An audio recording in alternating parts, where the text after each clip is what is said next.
I would come back to you on this, Anshul, but we also have our colleagues Ananya and Anvit now joining us on the broadcast. Ananya, coming to you first, considering you are joining us from the Red Fort, we will just have our reporters here on the wall.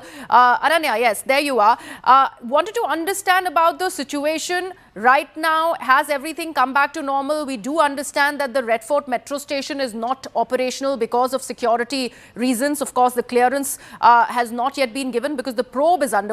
But other than that, what about the life that had come to a standstill in these 2 days? There are many of these businessmen communities. There are shops there. We do know what Chandni Chowk is known for. What is the situation on ground currently?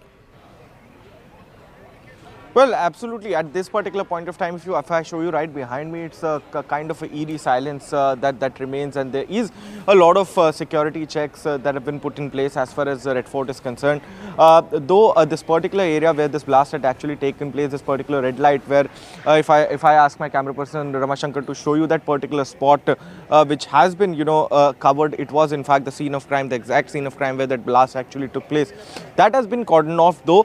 The market is kind of operational. It was operational a little yesterday also, but the kind of crowd that usually comes in as far as markets like Chandni Chowk are concerned, and especially these roads which are always filled with people, are seeming to have a eerie silence as far as the post-blast effect or the kind of security net that the agencies have created. But at the same point of time, as Anshul was also pointing it out, it is in fact the efforts of the agency which have actually saved a bigger thing to actually happen, because the kind of details that are emerging out, as our colleagues Anshul and Anvit are pointing out since the very beginning, that there was a bigger plan that was to be hashed. However, this blast happened in a lot of panic by Umar after his accomplices were actually caught by the police and by the joint efforts of the security forces. So it is something that has been averted, though loss of lives has happened. 12 people have died. 8 have been identified, while 30 plus people have been injured in this particular incident. Right, do stay on with us, Ananya, and thank you so much for all of that information. Anvit is also there with us. Anvit, about this latest development in this case, where we are not just looking at a blast that was planned in the national capital. There were 3 other cities in the country where these possible serial blasts were planned simultaneously, and how groups were divided with 2 individuals each. All of these details have trickled in. Let's go back to the first arrest that was made in Jammu and Kashmir of Maulvi Ansari. From there on, we have managed to track down all of these individuals. There was this Faridabad white-collar terror module that has been investigated upon, and how these members were nabbed, and that eventually later led to Umar Nabi in a state of panic either carry or ferry that explosive somewhere, and that's where the blast really happened. We are so far talking about how and suspecting that this was a low-intensity blast because he was not meaning to possibly, carry or because it was not a fully made bomb, because there were no shrapnels that were found. But piece by piece, as these details are coming to fore, what are we learning of? Considering we are talking about post-Operation Sindoor, and this is a big terror plot that was targeting key cities in the country. Well, Griha, see, whether or not it was a low-intensity blast, because at least 50 people have been affected, 12 dead and 31 injured, but certainly it was not as devastating as we have seen in the past. There were no sharpnels, as we are told, and if they were, that would have been more damaging certainly.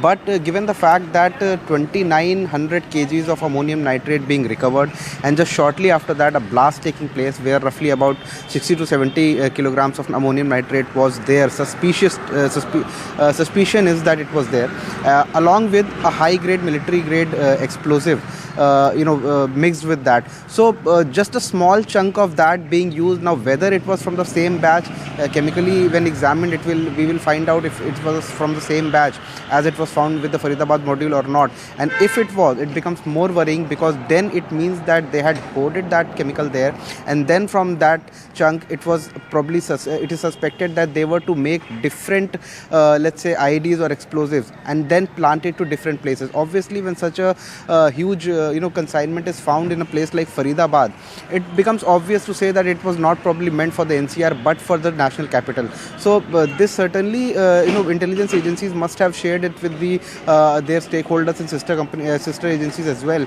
that if hoarding of such huge quantity of ammonium nitrate certainly means that there was something sinister under planning and something bigger was being plotted.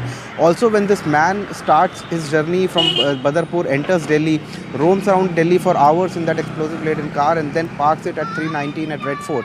For 3 hours he's gone missing. The car is inside. The car officials have said that car did not come out of the Red Fort parking. It did not go once it went in. It only came out in the evening when the blast took place just minutes after that. So what was he doing that? Did any other car come in? Did these guys meet? Did Umar meet anyone else? Now that it is confirmed with DNA sampling that it was Umar, the highlight also goes back to Al Falah University, like you were mentioning. All of these people who have been arrested, all the 8 arrests that have been made, have some connection, some common connection, which is either Kashmir or GMC Srinagar or GMC Anantnag, but it all comes down to Al Falah University in Faridabad. Was this becoming a breeding ground? Was this a place from where they all used to connect and have their meetings? So these are the things that investigative agencies are currently looking at. But right now, the most important thing in the investigation, the most crucial part is that it has been confirmed that it was Umar who was driving the vehicle. Now his samples were taken from his mother. Allow me to come in here, since we are talking about ammonium nitrate, and there's this one quick question I wanted to understand from you. Just 2 days back, we had broken this very important story about Gujarat ATS nabbing individuals, and they were involved in chemical warfare. Do we have any possibility and reason to believe, and since we are talking about other cities in the country that possibly could have been targeted because of this terror module, these all individuals from Gujarat also possibly could have been linked because they also were doctors? See, in that case, use of ricin had come to surface, and in this case, it is ammonium nitrate. So certainly, chemical and biological warfare is something that probably the terrorist organizations are also moving to from the conventional use of explosives and machine guns. But see, that remains to be a subject of investigation, because investigative agency will require connecting their module to each other, whether they were part of the JASH module or not, like these people were. So all those connections are being drawn currently. Also, not just this particular module from Ghaziabad, from Gujarat, but also previously, whichever modules have been busted and whatever recoveries have been made from them, even they will be linked. So, and this is the reason why the case has been given to NIA, because NIA has the specialization of dealing with terror cases, and this is also the reason why NSG teams were at the spot, because they have the specialization of dealing with explosives, and they know whatever explosive is found, whatever traces are found, which modules use them, and possibly where it could have been procured from. Right. Anvit and Ananya, thank you so much for all of those details there. We will keep an eye on this MiG development that my colleagues are talking about.